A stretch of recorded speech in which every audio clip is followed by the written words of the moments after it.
Vamos seguir falando sobre a guerra no Oriente Médio, agora com um convidado, o presidente da Confederação Israelita do Brasil, CONIB, o Cláudio Lotenberg, a quem agradeço a participação. Bom dia, Cláudio, bem-vindo. Bom dia, Lívia, bom dia, Rafael. É um prazer estar aqui com vocês e com a Jovem Pan. Lotenberg, eu queria ouvir uma perspectiva sua em relação a como deve estar o sentimento no cenário interno em Israel, diante dessas novas hostilidades que a gente está acompanhando, dessas ameaças de retaliação ao Irã, já verbalizadas pelo primeiro-ministro Benjamin Netanyahu. Como está a situação para a liberação dos reféns lá na faixa de Gaza? Pouco vemos falar sobre isso nesses últimos dias e há uma pressão interna muito grande para que isso seja priorizado. É isso que a população quer? Qual o volume, o tamanho da sobrevida que Netanyahu ganha agora com essa intensificação da guerra? Veja, em primeiro lugar, existe uma questão interna do momento. Israel viveu no dia de ontem provavelmente o pior dia depois do dia 7 de outubro. Tensão enorme, sirenes tocando e num cenário, eu diria que beira o desespero das pessoas. Logicamente que isso tem uma implicação dentro do cotidiano. Essa implicação que vem trazendo desdobramentos importantes para a vida dos cidadãos israelenses. O norte de Israel, Lívia, ele está praticamente abandonado desde o dia 7 de outubro. E, portanto, quando o presidente Lula se posiciona, o próprio secretário-geral das Nações Unidas se posiciona, e alguns jornalistas, até há pouco que eu vi, quer dizer que Israel está avançando em relação ao Líbano. Israel está se defendendo de uma organização terrorista. Eu vi agora há pouco aí alguém comentando que o Hezbollah é um partido político. Ora, o Hezbollah é uma organização terrorista. Então, imagina você ficar circundado dentro de uma tensão permanente com quem está te atacando há um ano.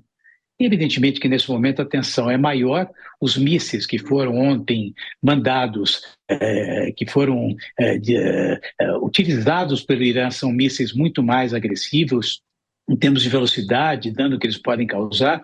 Felizmente não houve nenhum tipo de dano, mas a tensão ela é enorme e eu acho que pior do que a tensão interna é a compreensão daquilo que está acontecendo neste momento. Quer dizer, ninguém fala sobre reféns, você agora acabou de dizer. As pessoas parecem que estão esquecendo a raiz disso tudo. Parece que o Irã passa a ser vítima.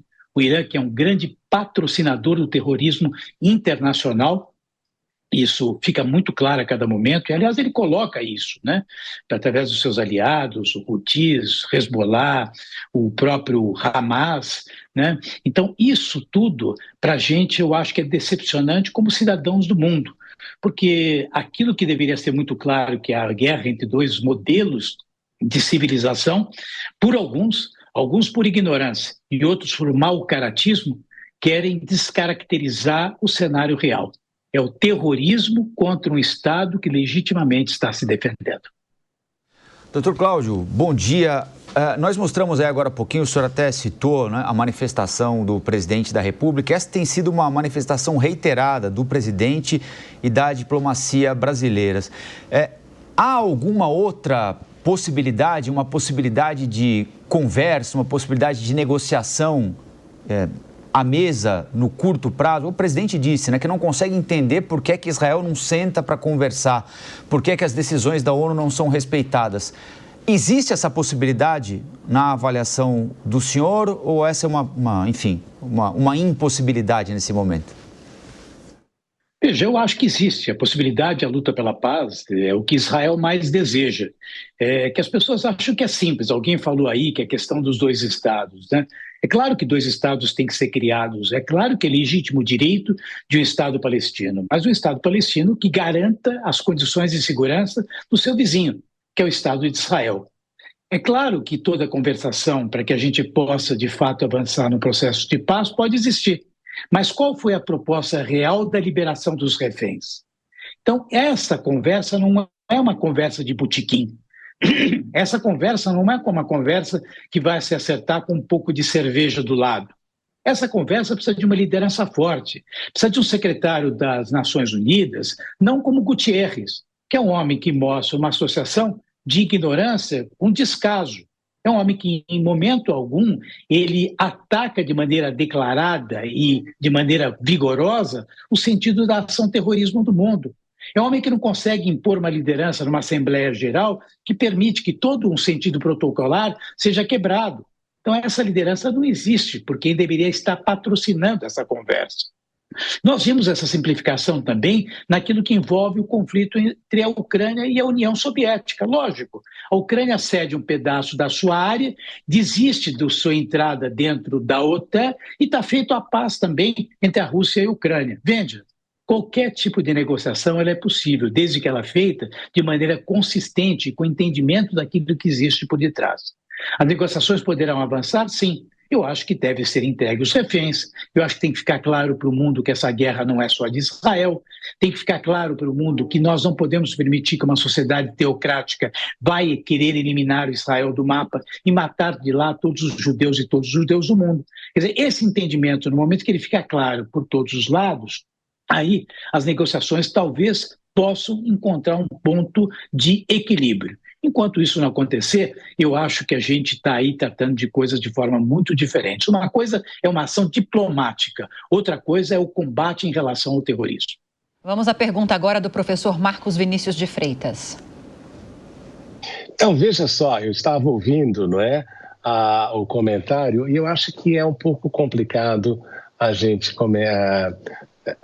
partir somente na questão do juízo de valor nessa situação, justamente querendo caracterizar um lado de um jeito e o outro de outro. Ninguém está aqui defendendo a ação do Irã, porque nós sabemos também que o Irã tem um histórico muito negativo. Isso é importante enfatizar. Agora, a pergunta é a seguinte, que eu gostaria de fazer. Netanyahu, hoje em dia, conta com o grande apoio da população. O quanto que esta guerra também não tem o objetivo de mantê-lo vivo politicamente, em razão dos escândalos que ele enfrentava anteriormente e o fato de que ele está utilizando este momento justamente diante de um cenário que pode lhe ser prejudicial se houver aí uma mudança, ou uma permanência do Partido Democrata na Casa Branca.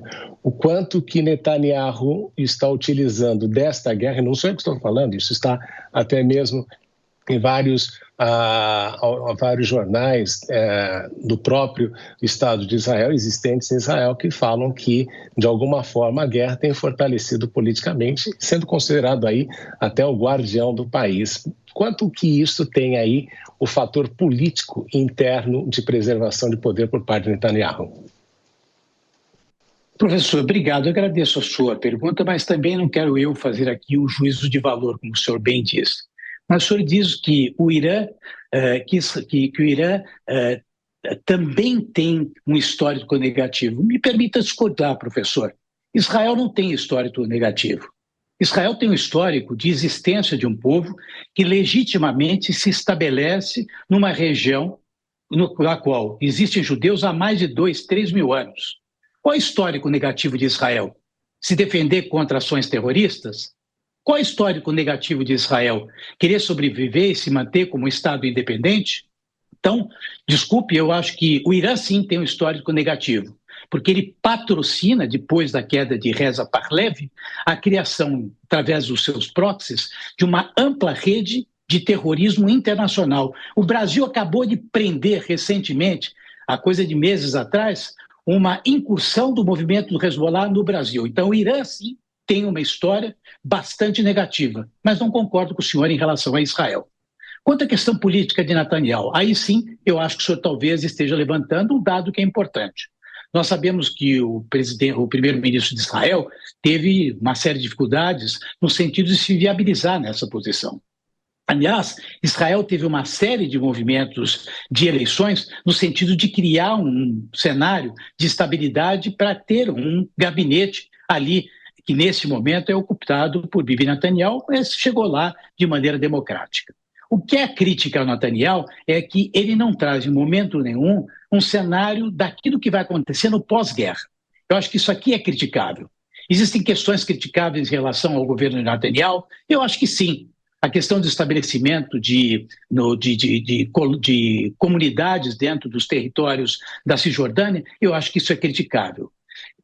Netanyahu quer se manter no cargo, ele quer se manter no cargo. Isso passa a ser um problema no sentido da manutenção da busca de um entendimento para uma solução diplomática? Eu acho que sim. Quer dizer, eu acho que, de fato, nesse cenário, existem aí pontos que podem e devem ser debatidos. Mas também não é a única pressão. Eu posso dizer que, neste momento, pelos últimos movimentos que ali aconteceram, em que o mundo se viu livre de líderes terroristas, Netanyahu, neste momento, está tendo prestígio grande dentro do Estado de Israel. Veja, eu sou brasileiro, eu não voto em Israel, eu não tenho uma opinião no sentido de renovação política dentro de Israel, mas sou obrigado a fazer uma análise do quadro que, em certa forma, na primeira parte discorda do senhor e na segunda eu concordo que realmente pode aí existir um cenário no qual Netanyahu não traga uma posição mais clara, visando, inclusive, a sua manutenção do cargo.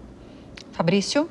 Cláudio, eu queria insistir um pouquinho nesse tema do Netanyahu e saber da sua opinião o seguinte: o que pressiona mais o primeiro-ministro nesse momento é a falta de um acordo para a liberação dos reféns que ainda estão na faixa de Gaza há praticamente um ano e o governo israelense não conseguiu ainda cumprir com a promessa de trazê-los de volta para casa, seja vivos ou não, ou o deslocamento das pessoas que viviam no norte do país e agora, por conta desse novo flanco que está completamente aberto, precisaram deixar suas casas, deixar a região ao norte do país?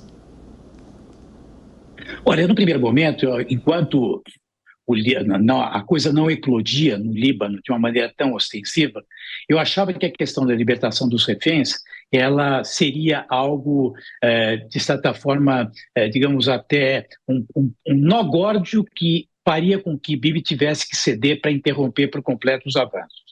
Neste momento que a gente vê que o Hezbollah estava lá para manter um clima de assédio permanente, para que a coisa não esfriasse, eu acho que as duas coisas acabam tendo um peso extremamente significativo. Seria difícil dizer para você o que representa mais no sentido de buscar uma solução de estagnação neste momento. Acho que as duas coisas têm um peso bastante representativo. Queria agradecer a participação do presidente da Confederação Israelita do Brasil, Cláudio Lotenberg, pela participação, pelas análises. Até a próxima. Bom dia. Obrigada, Cláudio. Obrigado.